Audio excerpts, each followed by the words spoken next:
Okay, we're back with Dr. Tim. Dr. Tim, which one of these states of being creates or presents the most risk? Change or a lack of change? Lack of change. Tell me why. Because change is inevitable.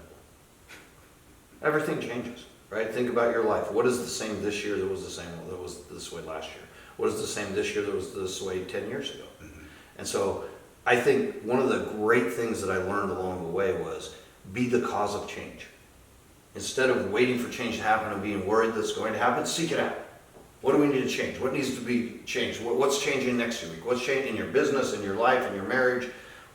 Be the reason things change instead of waiting for change to come, because change is coming. And most of us live in fear of what change is coming.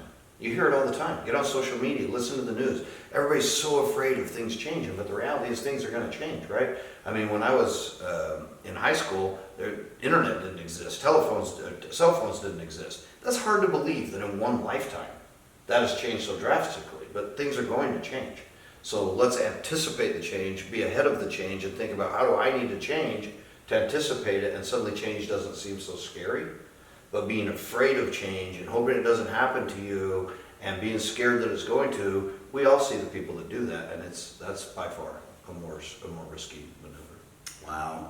What you just said makes me think of when I first started kayaking, and somebody had told me the phrase, read the river, and I thought, oh, okay, I'm reading the river, I'm looking for rocks, I'm looking for sticks, I'm looking for obstructions, and I thought about that kind of like you're talking about, as if they're like things to avoid, pitfalls to avoid.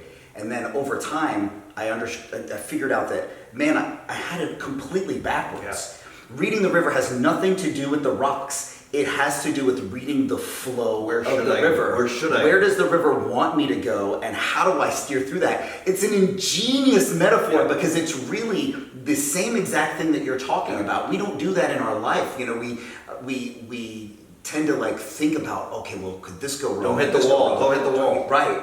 And instead of doing that, we should be paying attention to, okay, what does my heart tell me I need to be doing next? What does my head tell me I need to be doing Where next? does the world need me? That's what I often ask myself, where does the world need me now?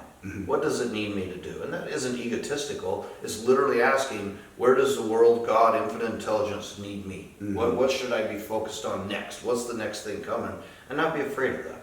Right. And if age teaches you one thing, it's taught me this.